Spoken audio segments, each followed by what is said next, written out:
Mimi naitwa Haji Mrisho Rubibi, ni mwenyekiti wa Jumuiya ya Wataalamu wa Kiislamu Tanzania, yani Tanzania Muslim Professionals Association, kwa kifupi TAMPRO. Ndugu zangu, tumekutana hapa kwa ajili ya tukio la kugawa zaka chini ya chombo kinachoitwa Baitul Mal Tanzania.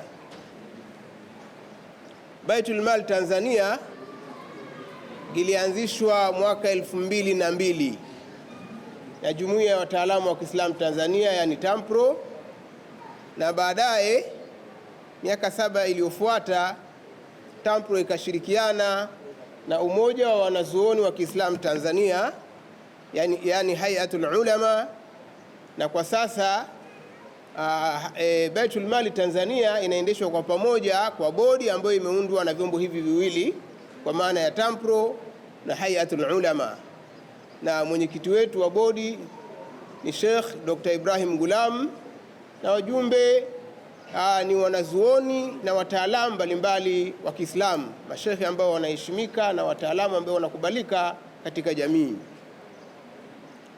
Baitul Mali ilianzishwa mwaka 2002 na mwaka 2022 ikapewa nguvu zaidi. Sababu ya kuanzishwa kwa Baitul Mali, shughuli yake kuu ilikuwa ni kukusanya na kugawa zaka pamoja na shughuli nyingine, lakini kubwa ni kukusanya na kugawa zaka. Na kwa nini tulianzisha hiki chombo?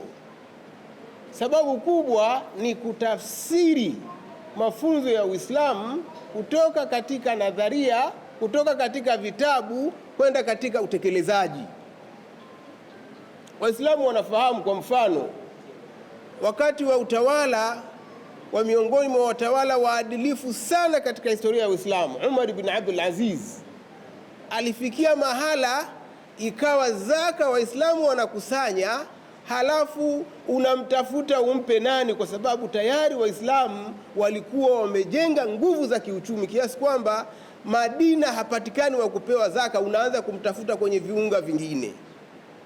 Ni malengo ya Baitul Mal kwamba ifikie Waislamu wa Tanzania wajengewe nguvu za kiuchumi na kuondoa hali za unyonge, hususan wa kipato. Ndugu zangu, kuanzia mwaka 2022 mpaka sasa tumekusanya takriban shilingi milioni 120. Tumekusanya shilingi milioni 120, na sisi Baitul Mali kazi yetu ni daraja. Tunapokea halafu tunawatafuta wale ambao wanastahiki kupatiwa hiyo zaka. Kusema ukweli, hata kama tutapata changamoto za kiutendaji, hatugusi pesa ya zaka kwa ajili ya kushughulikia masala mengine, isipokuwa zaka inayokusanywa inapelekwa kwa wale wanaostahiki.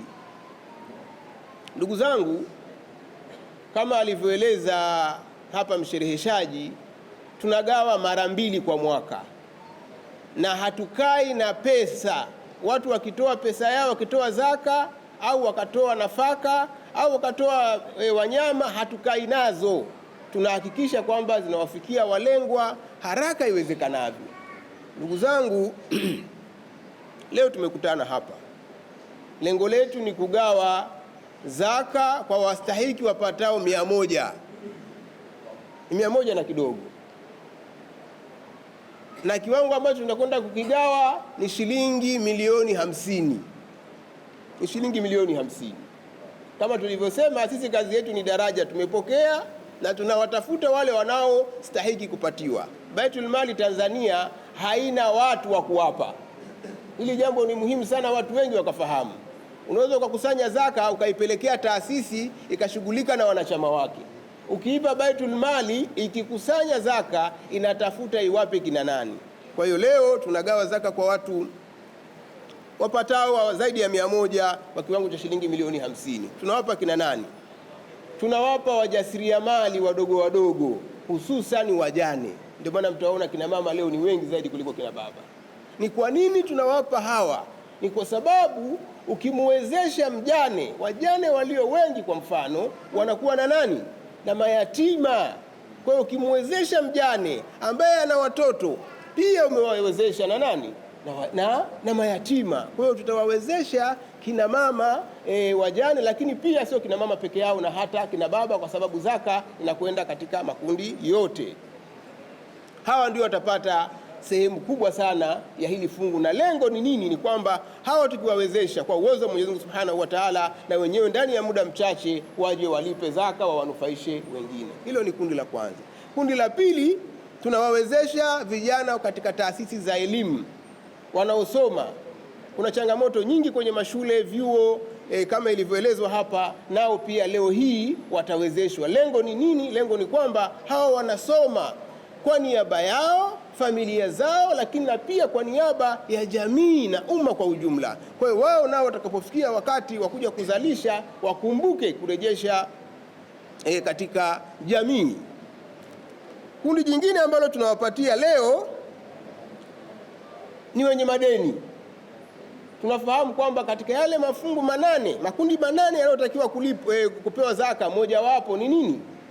Ni wenye madeni. Na ndugu zangu wote mnafahamu kwamba deni si kitu kizuri sana. Mtu anaweza akajikuta hata anahama au anakimbia kwa sababu anadaiwa. Kwa hiyo kwa kadri ya hali, miongoni mwa watu ambao watapatiwa zaka leo hii ni wale wenye madeni. Ndugu zangu, kuna watu tunawawezesha leo. Baadhi wapo, lakini baadhi hawapo hapa. Ambao wapo hapa, sehemu ambao tunawawezesha ni watu ambao walipata majanga ya kuunguliwa na vibanda pale kwenye soko la Ubungo Mawasiliano. Nadhani wengi tunafahamu lile tukio. Kwa hiyo kwa kadri ya hali, katika miongoni mwa watu ambao watakaonufaika ni wale waliopata majanga ya moto hapo Ubungo Mawasiliano, lakini pia kuna watu ambao wamepewa zaka ambao wapo katika kijiji cha kijiji cha Doda kilichopo wilaya ya Mkinga, mkoa wa Tanga. Hawa walipata majanga ya mvua kuwa nyingi. Kwa hiyo ilikuwa mvua nyingi na yenye upepo mkali, ikaleta athari katika nyumba zao. Hawa tumewawezesha zaka katika muktadha huo. Na kundi la mwisho kwa leo ni wafungwa. Ukisoma katika Qur'ani, mafundisho yanaeleza kwamba miongoni mwa makundi ambayo wanatakiwa wapewe zaka ni katika kuachia huru watumwa. Leo hatuna watumwa. Maulama wetu wakatuambia kwamba hapana, hata kama hatuna watumwa, tunao pia watu ambao wametenzwa nguvu, kama alivyoeleza hapa shekhe kwamba watu wengine mtu amefungwa kwa ajili ya kulipa faini ndogo tu. Na miongoni mwa majina ambayo tumeletewa ni mtu amepishana maneno na mwenzake, kamshtaki, kapelekwa mahakamani, amehukumiwa na anaambiwa ukilipa faini kiasi hiki utaachiwa. Familia haina uwezo, anafanyaje? Kwa hiyo ndugu zangu, miongoni mwa makundi ambayo watapatiwa leo zaka ni wafungwa. Na kama tulivyoeleza hapa, na tusisitize kwamba hili jambo litakuwa ni nini? Ni endelevu. Kusema ukweli, sehemu kubwa ya zaka tunayoigawa leo hii tumelikusanya zaidi katika mwezi wa Ramadhani, na hatukuweza kugawa mwezi wa Ramadhani, lakini tukasema hapana, tuje tukafika mpaka msimu wa Hija kabla hatujagawa zaka za watu. Kwa hiyo ndugu zangu, lakini ikipatikana zaka nyingine leo, tutawasiliana na makundi husika na wao kuwagawia. Niseme ndugu zangu, sisi ni Waislamu, lakini sisi ni Watanzania. Tunapofanya juhudi kama hizi, si tu kwamba tunawawezesha watu katika makundi mbalimbali, lakini pia tunaisaidia jamii. Hii pia inaunga mkono juhudi hata za serikali katika kuhakikisha kwamba wananchi wake wanakuwa na maisha bora. Kwa hii ni sehemu ya kuunga mkono juhudi za serikali katika hatua za kuhakikisha kwamba watu wake wanakuwa na maisha mazuri. Ndugu zangu, kwa wale ambao wanapewa, niseme jambo moja la msingi sana kuzingatia. Katika maisha usiombe kupewa kingi sana wala kidogo sana. Omba chenye baraka. Omba chenye baraka. Allah anaweza kukujalia mali nyingi kakosa baraka, ukabaki na mali yako umepata maradhi. Allah anaweza kukupa watoto wakakosa baraka, Kwa hiyo kikubwa ni kuomba Allah subhanahu wa ta'ala aingize baraka katika haya tunayoyafanya, katika kile unachopokea. Baraka maana yake nini? Baraka maana yake ni kwamba Allah subhanahu wa ta'ala kile kidogo anakikuza au anakipa manufaa, na kama ni kikubwa pia anakipa manufaa. Kwa hiyo tumuombe Allah subhanahu wa ta'ala aingize baraka kwa wale ambao watakuwa wamepatiwa zaka. Aidha, kwa wale wanaopokea zaka, ndugu zangu, zaka sio sadaka, wala usije ukasema nawashukuru Baitul Mali na kushukuru Sheikh Ibrahim Gulam au Haji Mrisho. Hapana, zaka ni haki yako, si sadaka. Ndio maana inabidi upewe, ni haki yako. Mnachoweza kukifanya ni kuwaombea wale ambao wametoa, ili Allah aendelee kufanya nini? Kuwafungulia milango ya kheri na baraka. Ndugu zangu, nimalizie kwa kusema hivi, tunatoa wito kwa matajiri, kwa watu wenye kipato, kwa makampuni ya Waislamu walete zaka yao katika Baitul Mali Tanzania. Hili ni eneo salama sana, fedha inahifadhiwa vizuri na inagawiwa kwa uadilifu wa hali ya juu. Tunatoa wito kwa taasisi au hata watu binafsi ambao wana sifa za kutoa zaka, wailete katika Baitul Mali Tanzania ili iweze kuwafikia walio wengi na tuweze kueneza wema kwa Waislamu walio wengi hapa Tanzania. Wassalamu alaikum wa rahmatullahi wa barakatuh. Baada ya kumshukuru Allah subhanahu wa ta'ala na sala na salamu kwa Bwana Mtume sallallahu alaihi wasallam pamoja na ali na masahaba, na pamoja kuwasalimia, nichukue nafasi hii kuzungumza machache. Jambo la kwanza kabisa, tutoe shukurani pia kwa viongozi wetu wa msikiti huu wa Kisumu ambao wametupatia fursa ya kutekeleza jukumu hili kupitia katika eneo hili ambalo wanalolisimamia, na wakatupa fursa na sisi tutekeleze kile ambacho tunachokisimamia. Tuomba Allah subhanahu wa ta'ala walipe kheri katika dunia na katika akhira, lakini vile vile tuwatakie kheri, na tunamwomba Mwenyezi Mungu subhanahu wa ta'ala wale ambao wametekeleza jukumu lao la utoaji wa zaka, Mwenyezi Mungu subhanahu wa ta'ala awakubalie. Kwanza kabisa awakubalie Allah subhanahu wa ta'ala na awape malipo yanayostahiki kwa wanaotekeleza nguzo hii miongoni mwa nguzo za Uislamu, na Allah subhanahu wa ta'ala awabariki katika kipato chao, katika mali zao, katika familia zao na katika shughuli zao zote.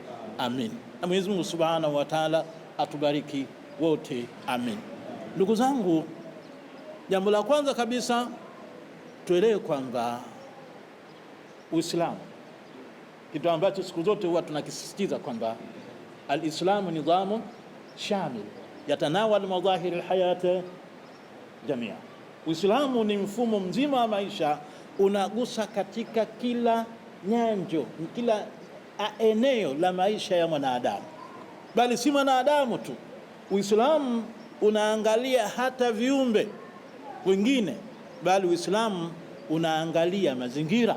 Mtume sallallahu alaihi wasallam alifika mahala akasema kwamba katika vitu ambavyo ni sehemu ya imani kwa Muislamu, basi imatatul adha anit tariq, ni kuondosha uchafu, kuondosha tatizo njiani. Hii ni sehemu ya nini? Ni sehemu ya imani ya nini? Imani ya Uislamu.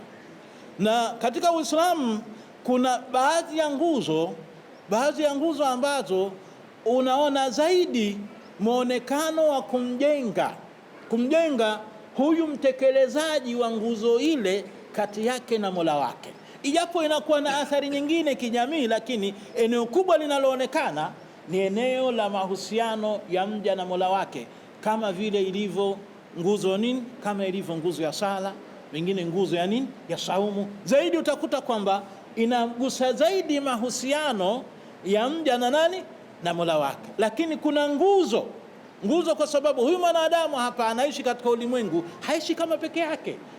Muislamu mwanadamu alivyo, maisha yake alivyo, ni kwamba anaishi na vitu vingine. Ibn Khaldun anasema kwamba ibn Adam al-insanu ibn bi'a, mwanadamu ni mwana mazingira. mazingira ambayo anaishi nayo hii. Kwa hiyo haishi siku zote, haishi peke yake, anaishi na wengine. Sasa katika kuishi huku, Allah subhanahu wa ta'ala amejalia kwamba huwafungulia baadhi ya watu katika riziki, na huwabania kidogo baadhi ya nini, baadhi ya watu, na wote wapo, hawa watu wapo katika huu ulimwengu.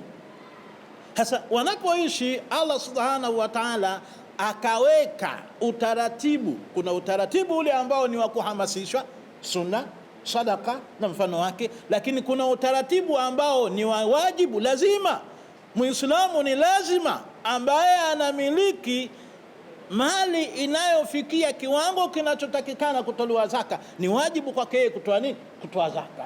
Bali hata ilivyokuja tofauti na nguzo nyingine, Mwenyezi Mungu Subhanahu wa Ta'ala alipokuja kuzungumzia nguzo ya zaka, alitaka mamlaka ifanye nini? Ifuatilie na kuchukua nini? Na kuchukua zaka. Khudh min amwalihim sadaqatan tutahhiruhum wa tuzakkihim. Chukua.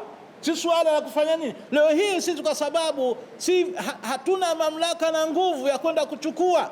Tunawahimiza wale ambao Allah Subhanahu wa Ta'ala amewapa nafasi ya kwamba amewafungulia, alipowafungulia wakafika kiwango ambacho yeye mwenyewe aliyewafungulia amewawajibishia kwamba watekeleze ibada ya zaka. Hawa ndio ambao tunawaambia leo hii hakuna mtu ambaye atakuja kuchukua mali yako wewe.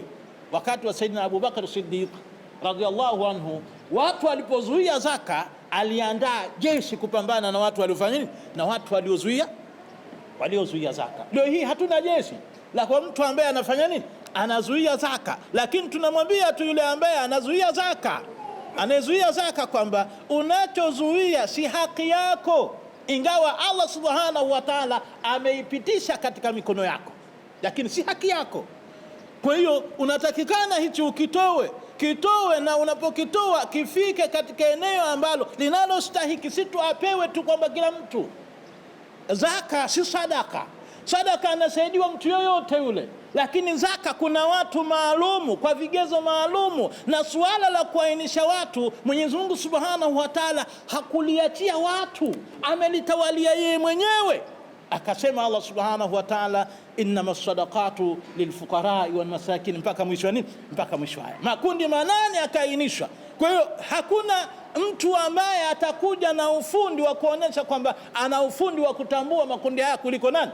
Kuliko Allah Subhanahu wa Ta'ala, yeye ambaye alifaradhisha nguzo hii. Sasa tunatakikana kwamba wenye nafasi Allah Subhanahu wa Ta'ala waliochukua, wanaopewa nafasi hiyo, wajibike na hili ambalo Allah Subhanahu wa Ta'ala amefanya nini? Amelitaka. Ili na kama Mtume sallallahu alaihi wasallam alipokuwa akimpa maelekezo Sayyidina Muadh radhiyallahu anhu kuchukua zaka katika alipompeleka Yaman, akamwambia kwamba tukhadh min aghniyaihim wa turaddu ila fuqaraihim, inachukuliwa kwa wale ambao wanaojitosheleza na wana ziada, ili urudishe kwa wale ambao hawana uwezo wa kujitosheleza. Ili maisha yaende sambamba. Siku zote wapo kwamba mali itakuwa inazunguka tu kwa watu wenye kipato, kutakuwa na tatizo.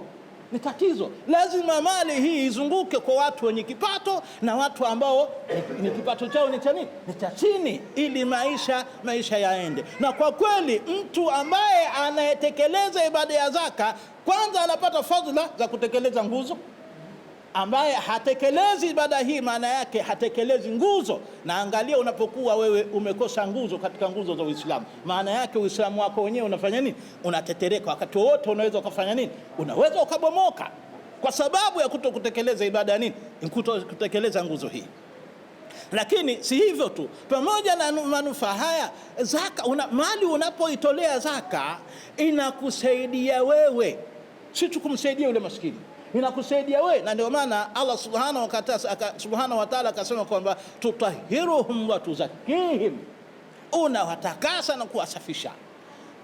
Hii mali unayochukua, unayomiliki, hii tabia yake ilivyo ina mambo. Tunaambiwa kwamba mtu wewe unaponunua chombo au unaponunua mnyama, nini unachotakiwa kukifanya? Weka mkono wako juu ya nini? Juu ya nundu ya mnyama yule au juu ya chombo kile, halafu muombe Mwenyezi Mungu Subhanahu wa Ta'ala kheri za nini, za mnyama huo na kheri alizoumbiwa nazo, na ujikinge na Allah Subhanahu wa Ta'ala na shari za mnyama huo na shari alizofanya nini, alizoumbiwa nazo. Hizi mali ambazo sisi tunazimiliki zina kheri na kheri, lakini zina vile vile ndani yake kuna nini, kuna shari. Sasa unajikinga vipi na shari hii? Unajikinga na shari hii kwa kufanya nini? Kwa kutekeleza maelekezo ya Allah subhanahu wa Ta'ala. Unapotoa zaka unajitakasa kuitoharisha nini? Kuitoharisha nafsi zako. Tuelewe kwamba mali ina tabia ya kukita katika nafsi ya mwanadamu. Zuyina linnas hubbu shahawati minan nisa'i wal banin wal qanatir al muqantarati min adh-dhahab wal fiddati wal khayl musawwamati wal an'am wal harth dhalika mata'ul hayati dunya. Haya, mali ina tabia hii. Mali uliyokuwa nayo, ukipata mali inaganda katika nafsi, na inapofika ikakita sana ndani ya nafsi, mali inaweza kuwa hatari kwako wewe. Ndio maana unakuta kwamba iwapo kwamba hukuitolea zaka, una tabia kuitolea zaka, inabaki inaganda. Siku ukija ukipata hasara, basi uelewe kwamba utapata pressure na itakuangamiza. Lakini takapokuwa wewe umeitolea zaka, mali hii itakufanya kwamba wewe hata unapopata hasara bado utajua kwamba ni katika mipango ya Mwenyezi Mungu Subhanahu wa Ta'ala, utavuta subira na kujiandaa kwa ajili ya kutafuta nyali nyingine. Jambo hili ni gumu kulipata mtu asiyetoa zaka. Kwa hiyo ni faida kwako wewe, lakini ni faida kwako wewe unapokuwa kwamba wewe una kipato, watu wanafahamu kwamba una kipato wewe, halafu unapita na mlangoni kwako au barabarani unapopita, unapita na gari yako vifunga vioo, unawarushia watu tope tu. Hawa watu hawakuangalii kwa jicho zuri, wanakuangalia kama ni adui. Kuna baadhi ya watu ambao ni matajiri, wana kipato, lakini mali yao inalindwa na wao, lakini inalindwa na watu ambao kwamba ni maskini, kwa sababu wanahesabu kama ni mali yao. Kwa sababu gani? Kwa sababu hawa watu wana tabia kutoa nini? Kutoa zaka. Sasa haya ni kwa manufaa kwako wewe, lakini kuna watu, hata mtu akiona kwamba anamharibia mali yake, anamwibia mali yake, basi anaona ni bora tuibie, kwa sababu hana faida yoyote, ni faida yake nini? Yeye mwenyewe. Sasa tutoweni zaka ambao tunawajibikiwa na zaka ili kupata hizi kheri zilizokuwa nazo. Ni upande mmoja, lakini faida nyingine za zaka ni nyingi sana. Faida ya zaka ni nyingi sana, na ndio maana kwamba inatakikana kwamba tuchukue hii mali ipewe watu maalum ambao inatoa. Leo hii tunakuta kwamba ulimwengu mzima unapiga kelele, serikali zetu zinapiga kelele ya kwamba tunataka kupunguza nini? Kupunguza umaskini. Katika njia nzuri sana kabisa na iliyo bora kabisa ya kupunguza umaskini ni kutekeleza nguzo ya zaka. Kutekeleza nguzo ya zaka. Katibu wetu hapa ametueleza kwamba tutarajia kwamba leo hii tuwape zaka watu 100 na zaidi. Watu 100 na zaidi. Na huyu ambaye wengi ametuambia kwamba ni akina mama, huyu mama ambaye alikuwa anahitaji siku zote kwamba aweze kusaidiwa pengine shilingi 5,000 ili msaidie yeye na watoto, leo hii kwa mfano amepata shilingi 500,000. Shilingi 500,000 hii akapata kununua sufuria, akapata kununua mafuta, akapata kununua kilo 3 za unga ambazo anatengeneza maandazi, halafu anajizalishia yeye mwenyewe kila siku shilingi ngapi? Shilingi 5,000 ambazo alikuwa pengine aanze kuomba nini? Kunyanyua mkono kwa mwingine. Unafikiria kwamba wakipatikana watu 15 ambao mwaka huu wameweza kujitoa katika hali za namna hiyo kunyanyua mkono, badala yake anatoa jasho lake kujihudumia, na mwakani wakapatikana watu wengine 15, unafikiria ni kwa kiwango gani baada ya muda tutakuwa tumepunguza ombo hili la umaskini? Bila shaka ni kwa kiwango kikubwa sana. Kwa hiyo tunakuwa tumesaidia jamii, tumesaidia serikali, tumesaidia na umma kiujumla wake. Kwa hiyo ndugu zangu, mimi nasisitiza sana kwamba wale tunawajibikiwa na kutoa zaka, basi tutoeni zaka. Na nawaomba sana na nasisitiza sana, watu huwa wakati mwingine mtu anatoa zaka, ana uwezo wa kutoa zaka, anakaa pengine sehemu anawagaia watu. Mara nyingi sana ugawaji huo vigezo vyake vinakuwa havikamiliki. havikamiliki. Unaona wewe unatoa zaka, kumbe kimtazamo wa kisheria unayofanya ni sadaka, na wala haizingatii kwamba nini, haizingatii ni zaka. Sasa tujeni katika chombo kama hichi ambacho ni Baitul Mal, ambayo ina utaratibu wa kuhakikisha, kama ambavyo katibu alisema kwamba sisi hatuna kwamba hawa ndio wapokea zaka wetu. Hapana, kila baada ya muda una watu wengine ambao nao wanafanya nini, nao wanaostahiki kulingana na vigezo na masharti yaliyowekwa ya utoaji, upokeaji wa zaka, wanapata nafasi ya kufanya nini, ya kupewa zaka zao. Na hatua tunaposema kwamba zaka ni haki yao na wala si nini, si msaada, ni haki yao na wala si nini, si msaada. Unachopewa ni haki yako, na wewe ndio una haki ya kusema vipi kifanye nini, kifanye vipi hicho unachokipewa.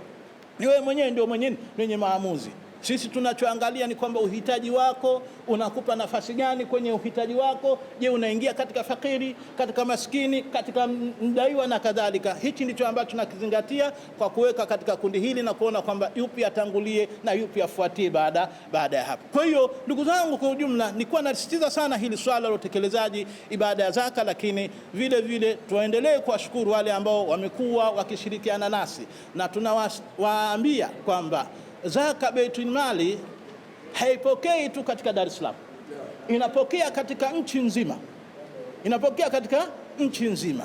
Na tunapopokea zaka katika maeneo ambayo kwamba maeneo tunayopokea zaka, huwa tunafanya utaratibu kwenda kugawanywa katika eneo hilo kule tunakopokea. Kama tukipokea zaka hii imepokelewa katika mfano mkoa wa Morogoro, tunajitahidi kutafuta watu wanaostahiki katika mkoa wa Morogoro ili wapewe nini, wapewe zaka, ili ihakikike ile kwamba tukhadhu min aghniyaihim wa turaddu ila fuqaraihi. Tumuombe Mwenyezi Mungu Subhanahu wa Ta'ala atupe wasaa zaidi na fursa zaidi, na tunaomba kwamba wale wote ambao watakaojaliwa kwamba kupokea zaka kwa siku hii ya leo wazidi kuombea dua wale ambao waliotekeleza jukumu lao hili, lakini hivyo tu watuombee dua na waiombee dua Baitul Mali ili izidi kushika mwenendo nzuri katika kusimamia jukumu hili. Na malizia kusema nashukuru sana kwa kunisikiliza, na tunaomba insha Allah tuendelee na zoezi linalofuata.